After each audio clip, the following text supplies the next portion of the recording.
The challenges is in terms of our employability, in terms of our ability to adapt to the changes that the world is going through.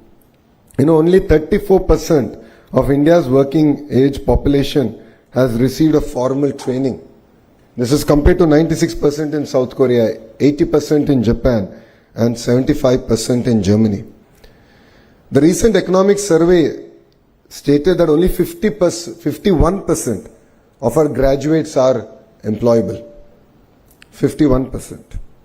There is a big mismatch of what we teach and what the market demands.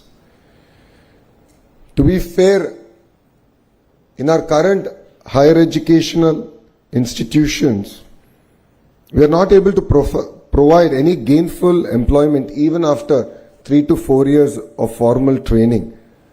Whilst youngsters go to Amirpet and within 4 to 6 months of training, they are able to find a job.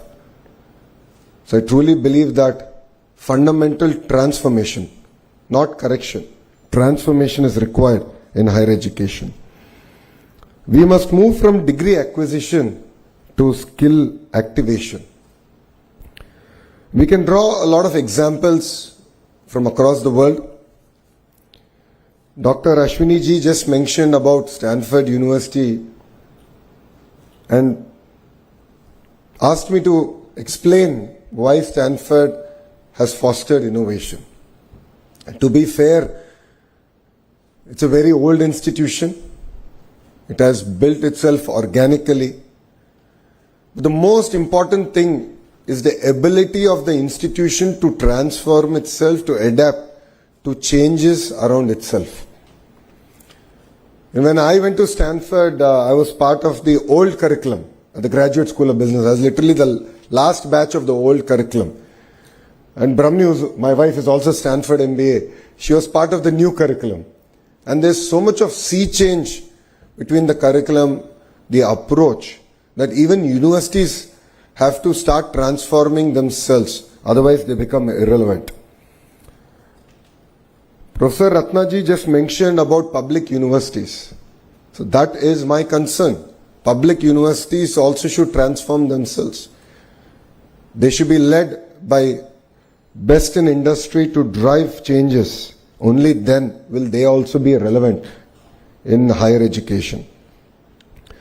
There is always a persistent gap between, academia and industry. A lot has been discussed today about it. But it's very, very important that we accelerate reforms. So APSHI, Vice Chair, is here. All the thought leaders are here in this room. What is important is pace, speed at which we bring in the change. We must accelerate reforms through dynamic curriculum updates, structured internships, mentor and career guidance ecosystem, and faculty immersion programs. This is not merely a luxury, this is need of the hour, this is necessity for India. As all of you are aware, there has been a change in the government in the 16 months back. And the Honorable Chief Minister signed one of his first GO, which was skill census. And the idea was, how do you assess the citizens across various traits? And then what kind of skill intervention we should provide. As leaders have said, Mr. Naidu is a visionary. He always looks ahead of the time. And then he leaves execution to youngsters like me. We tried skill census in its traditional census format in my own constituency, Mangalgiri, and we failed. And we failed miserably. We were unable to assess across the various traits that today people are gainfully employed. And that is where we have just launched an initiative called Naipunyam. And Naipunyam is not merely a supply-demand aggregator of jobs, but it is a platform to assess skills across any trait available.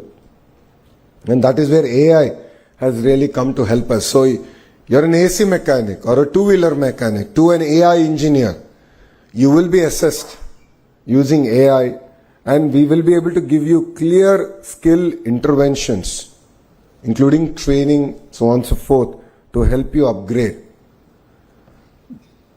You know, our youth is globally recognized for their adaptability, discipline. And to be fair, Andhra Pradesh has led the revolution of IT from the front. And that is why if you look at all the major global institutes and companies are all headed by people from the 2 Telugu speaking states.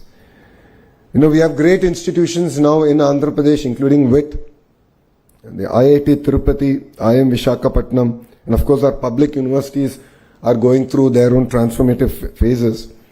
But what makes it even more exciting is Andhra Pradesh has positioned itself for the next generation of jobs, next generation of startups. It could be in data, it could be in quantum, it could be in innovation. Andhra Pradesh will lead from the front. Drawing from the inspiration of our Honorable Prime Minister, we have created our own vision 2047 called Swarnandhra. It is to achieve a $2.4 trillion economy here in Andhra Pradesh by 2047. And to all the youngsters here, because you will definitely see this vision happen, you will see 2047. Take it from me, we won't need that much time here in Andhra Pradesh to deliver our target. I believe that there are 5 transformation pillars that are very, very important for us to achieve it. One is curriculum to careers. It's very, very important to shift from textbook learning to competency-based problem-solving education. And every syllabus must be co-designed by industry to be measured against employability outcomes. Professor Ratnaji explained that industry apathy is there. I don't necessarily agree with her. The titans of industry have very limited time. We as a state have to be proactive. We have to deliver on the speed. We shouldn't waste their time. Only then will they be willing to invest time to help us transform our entire curriculum. So APSHI should work even harder than they are, including the chairperson, to involve the industry in terms of bringing in the requirements, changes to the curriculum. Research and innovation is the second pillar. Each university COE must host incubators, patents and startup hubs. It's very, very important that we also tie up with other global universities. I've had an opportunity to be to Australia. Recently I visited quite a few universities in a very short time I was there. It's fascinating to see the kind of research that's happening there and how each university over a period of time has developed deep understanding and deep research in a sector. So a great example of this is a New South Wales University, which is, while it offers courses across sectors, their specialization is in solar cell. And I saw a 10,000 square feet rapid prototyping center, which was quite inspiring. And we are going to bring it to IIT Tirupati. We're already in touch with them to sort of look at how can we now bring collaboration between industry, academia and research together. So I think this is very, very important for all of us to work. The third pillar is our digital future skills. AI, quantum, semiconductors, green tech, robotics are here. But as Selvam has said, please don't outsource your creative thinking to ChatGPT or Gemini. While trivial tasks, we can use it. To be fair, please don't replace your creative thinking or critical analytical thinking using ChatGPT or AI tools. Internationalization is something that was discussed threadbare. It is very important to have tie-ups with global institutions because what they offer is exposure. What they offer is alternative thinking. This, I believe, is very, very important if India has to deliver on its $30 trillion mission.